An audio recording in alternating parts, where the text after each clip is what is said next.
I want to focus on one word today, and that word is character, who we really are in our heart. The Greeks had a word for heart, and that word is cardia.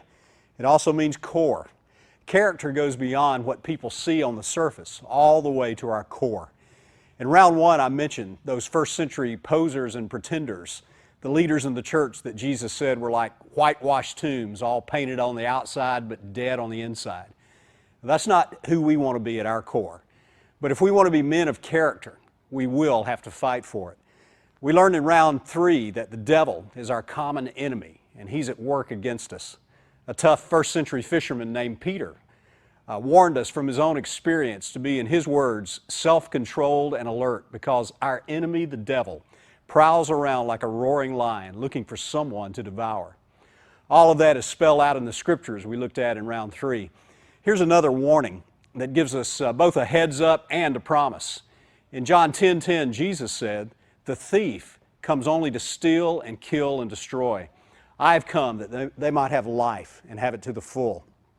The thief is the devil, and he's not going to just roll over and watch as we seek to become men of honor and character and integrity.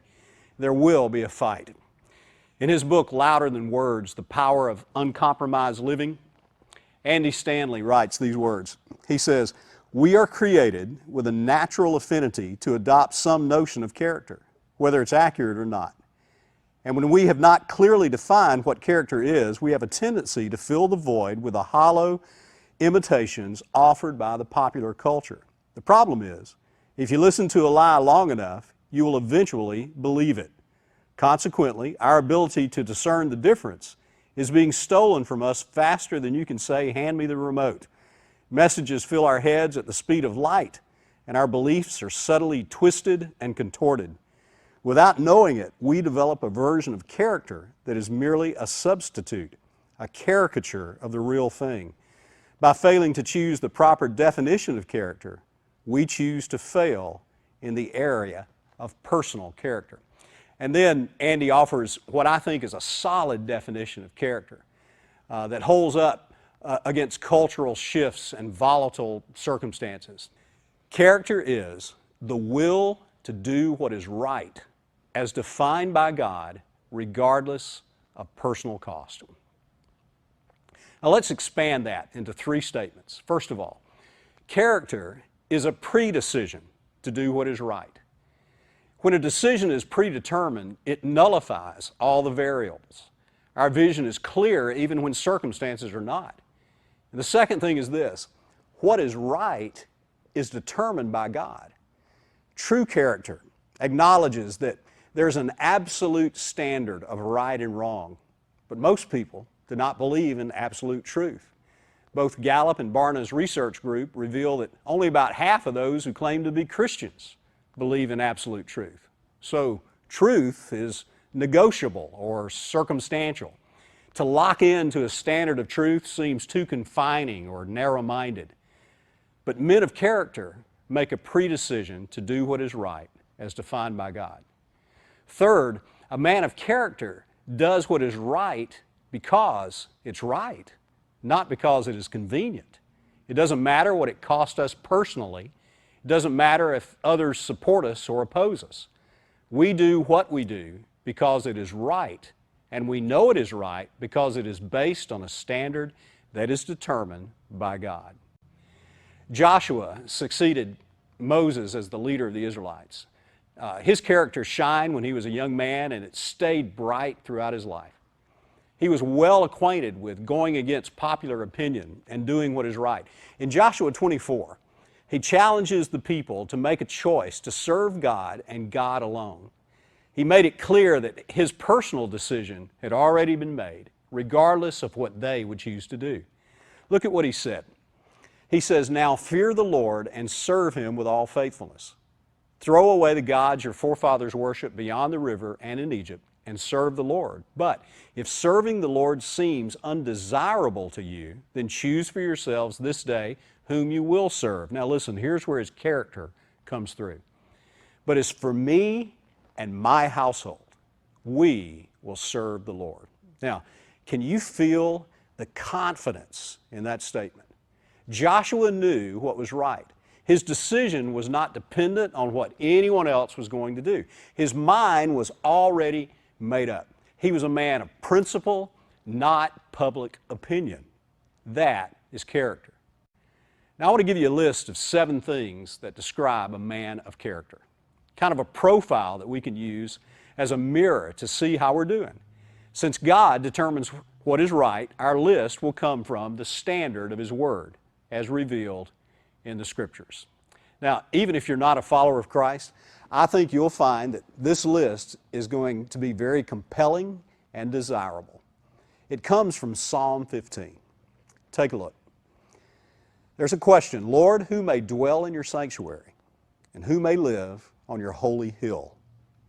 Now those questions assume that those 2 things are worth seeking, but quite honestly, at first glance, neither one seems very appealing. I mean, I don't want to live in a church building, and a holy hill sounds like some lonely monastery. But when this was written, the people of that culture knew that these were references to where God lived. You see, in the Old Testament, God sort of had an address. Remember Indiana Jones and the Raiders of the Lost Ark? Well, the Ark was the Ark of the Covenant between God and His people. It was a box that held, among other things, the tablets of the 10 Commandments given to Moses. It was kept in a special room inside the tabernacle or sanctuary. So in their minds, wherever the Ark was, God was. And the Holy Hill was the hill in Jerusalem where the permanent temple was eventually built. So dwelling there, living there, was to be close to God. So in other words, the question is, what is the person like who lives close to God? Who has access to His presence and power? Now when you think of it that way, it sounds pretty exciting. So what kind of man lives close to God? Let's pick it up again. It says, he whose walk is blameless and who does what is righteous, who speaks the truth from his heart and has no slander on his tongue, who does his neighbor no wrong and casts no slur on his fellow man, who despises a vile man but honors those who fear the Lord, who keeps his oath even when it hurts, who lends his money without usury and does not accept a bribe against the innocent. He who does these things will never be shaken. So a man who lives close to God is a man of character. And here is what he looks like. Letter A in your outline. First of all, he is a man of integrity. The first part of Psalm 15:2 says his walk is blameless. Now that doesn't mean he's perfect and doesn't make mistakes. But when he does, he owns it and he corrects it. He knows how to say, I was wrong and I am sorry. I will do whatever it takes to make it right. My daughter is 6 years old, and I'm learning a lot about what it means to be a man of integrity, just in the way I interact with her. When she was 5, getting ready for bedtime one night was somewhat of a challenge. And I'd had this long day, and her behavior was beginning to really irritate me. In my attempt to correct her, I spoke harshly. Now, gentlemen, there is a difference in being firm and being harsh, and I could tell by the look on her face that I'd crossed the line. When she finally did get ready for bed, our routine is to read a short book and then pray. Well, before I could pray with her, I knew what I had to do. So on my knees by her bed, I said, Anna, I need to tell you something. And she said, what is it, Daddy? I said, do you remember when I was trying to help you obey Mommy and Daddy earlier and brush your teeth and get ready for bed? Well, what I was saying was right, but the way I said it was wrong. I'm sorry for speaking harshly to you. Well, then I had to explain what harshly means to a 5-year-old, and that took a while, but finally I could tell she understood. And she thought about it for a moment, and then she patted me on my shoulder with her little hand and said, that's okay, Daddy. I love you. And I said, thank you, Anna. I love you too, no matter what. Integrity is when who we are on the inside and who we are perceived to be on the outside are the same. They are integrated. It's when what we say we believe intersects with our actual behavior. Socrates said this. He said, the greatest way to live with honor in this world is to be what we pretend to be. That's integrity. A father took his two little boys to play miniature golf one Saturday afternoon, and he walked up to the ticket counter and asked, "How much?" The young man behind the counter replied, "$8.50 for you. Anyone 3 and under is free with a paid adult, and it's $7.50 for anyone 4 to 12 years old." So the father replied, "Well, he's 3, so that means he's free with me. But he's 4, so I guess I owe you $7.50 for him and $8.50 for me." Well, the young man took his money, and then he said, "Man, you could have saved yourself $7.50. You could have told me that they were both 3, and I wouldn't have known the difference." The father thought for a minute and said, "Well, maybe so, but my sons would have known the difference, and so would I." Secondly, a man of character is a man of action. The second part of Psalm 15:2 says, "He does what is righteous." Now, the operative word there is does. You might want to circle that. It doesn't matter how much you know. You have to connect the knowing with the doing. Real men are not just men who know a lot of stuff. Real men are men of action. Edmund Burke said, "All that is necessary for evil to triumph is for good men to do nothing." Well, character is doing what is right. Letter C, a man of character is a man of honesty. The third part of verse 2 says, he speaks the truth from his heart. Telling the truth for some guys is harder than you think. Guys lie for a lot of reasons. To get something they want or avoid something they don't want. They want to impress others, so they stretch the truth. They want to avoid something like maybe a traffic ticket or a reprimand from their boss, or maybe they've been caught in an affair and the spin doctor's in the house. Do you know what can be real fertile ground for some guys to lie? Tax returns. Did you know that one of the names Jesus used for the devil is father of lies? Jesus was butting heads with the religious leaders again when he said, "You belong to your father, the devil.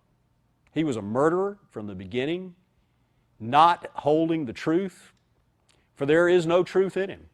When he lies, he speaks his native language, for he is a liar and the father of lies." Well, the father of lies will attack our character by subtly diverting us away from the truth. But a man of character speaks the truth from his heart. He is a man of honesty.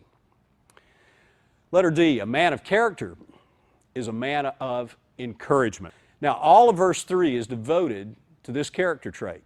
It says that he has no slander on his tongue, does his neighbor no wrong, and casts no slur on his fellow man. According to Nobel Prize-winning psychologist Daniel Kahneman, we experience approximately 20,000 individual moments in a waking day, and each moment lasts just a few seconds. But he discovered that any strong memory is either positive or negative, encouraging or discouraging. We don't really recall the neutral encounters. In their book, How Full Is Your Bucket?, Tom Rath and Donald Clifton drew on over 50 years of research from Gallup and other organizations and millions of interviews. Their discoveries reveal that negative emotions can be harmful to your health and might even shorten your lifespan. They found that one negative person can ruin an entire workplace. Negative emotions can also destroy relationships, families, and entire careers. In contrast, positive emotions are an essential daily requirement for survival. They improve your physical and mental health. They can also provide a buffer against depression and illness. So, being a man of encouragement can have a profound emotional and physical impact on others. Rath and Clifton also feature John Gottman's pioneering research on marriages. It suggests that marriages are more likely to succeed when the couple's interactions are near a 5-to-1 ratio of positive to negative. Now that's called the magic ratio. When the ratio approaches 1-to-1, Gottman discovered that marriages cascade to divorce. Gottman teamed up with 2 mathematicians to test his model. Starting in 1992, they recruited 700 couples who had just received their marriage licenses. The researchers videotaped a 15-minute conversation with each couple. And based on the 5-to-1 ratio, they predicted which couples would stay together or divorce. 10 years later, Gottman and his researchers followed up with the couples. They had predicted with 94% accuracy which couples would divorce. I found that a little encouragement goes a long way. Simply recognizing someone and saying thank you, or great job, or you're really good at what you do will breathe life into a team or into an individual who's grown weary in their job or even in their life. The reverse has an opposite effect. Predictable sarcasm from insecure managers or whining and negativity from coworkers can suck the life out of a team and infect relationships. You know, people enjoy being around a man of encouragement. He doesn't complain or blame. He fills people's buckets. A man of character is a man of honor. Psalm 15:4 says, "He despises a vile man, but honors those who fear the Lord." In other words, he sides with those who are right. And he knows what is right because he knows God's Word. It's integrated into his life, and he is drawn to the side of those who are right, and he honors them. Now, I have some questions. Who do you subscribe to? Who impresses you? Who do you look to for guidance in business or in relationships? Who do you celebrate? You see, our heroes have always influenced us. They're the ones who shape our lives, the kind of cars or trucks we drive, the kind of clothes we wear, the careers we aspire to. A man who has no filters to distinguish between an influencer's talent, skills, or successes and their values that might be distorted is a man without honor. Honoring the righteous, that's not self-righteousness. A man of honor has a gracious indifference to the world system, but he is not arrogant or judgmental. He has a holy honor for what God says is right. A man of character is a man of his word. The second half of Psalm 15:4 says, "He keeps his oath even when it hurts." In 1923, the London Stock Exchange received its coat of arms with a motto in Latin, "Dictum meum pactum," which means, "My word, my bond," where bargains are made with no exchange of documents, no written pledges being given. Now, a savvy businessman today would never go for that. He might say, "Okay, I'll shake on it with you, but let's go ahead and have some papers drawn up to document that we actually did shake on it on this day with these terms." But even with a contract, if you're not a man of character and your circumstances change, well, you'll have your attorney scour the document to see if there's any legal loophole that would release you from your agreement. But a man of character knows that what might be legal doesn't make it right. When Robert Lewis was in seminary, finances were tight. He was talking with a friend on the phone that had just landed a lucrative position with an oil company, and they had moved him to Lima, Peru. His friend told Robert that he wanted to cover his first semester, which was about $2,000. Now, about 3 days after that, his friend's boss called him into his office. Because of the oil negotiations and the military that was in control at the time, his boss asked him to sign some papers that would, in effect, bribe the government and allow their company to do certain oil explorations in Peru. Well, Robert's friend asked his boss if he could think about it for a moment. His boss said, "There's nothing to think about," because that was the way they did business in South America. Well, his friend took a walk around the block and he came back and he told his boss he didn't feel comfortable signing the papers. His boss said if he didn't sign them, then he wouldn't work there. He lost his job that day and all his benefits. He struggled to get back to the States. When he told Robert what happened, Robert was sympathizing with him, and he quickly told him not to worry about the money he had promised to cover his first semester. But his friend said, you know, when I got back to the States, I looked in my account and I had $2,000 left. I'm going to send it to you. Our definition of character is the will to do what is right as defined by God, regardless of personal cost. And a man of character is a man of his word, even when it hurts. Finally, a man of character is a man of generosity. The first part of Psalm 15:5 says, he lends his money without usury. That means without a user's fee or without interest. And he does not accept a bribe against the innocent. Well, this is a man who leverages his success to help others and to never take advantage of them. He is driven not by ownership, but by stewardship. He understands that everything he has comes not from himself, but from God, and he is to be a good steward of it.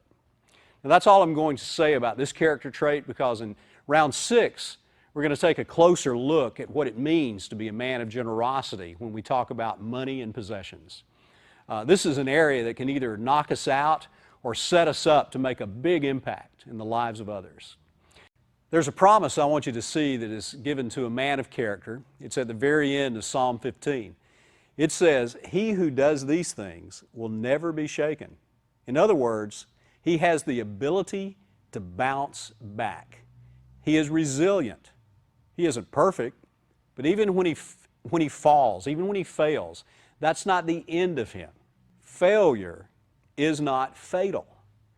The Scriptures say in Psalm 37, if the Lord delights in a man's way, he makes his steps firm.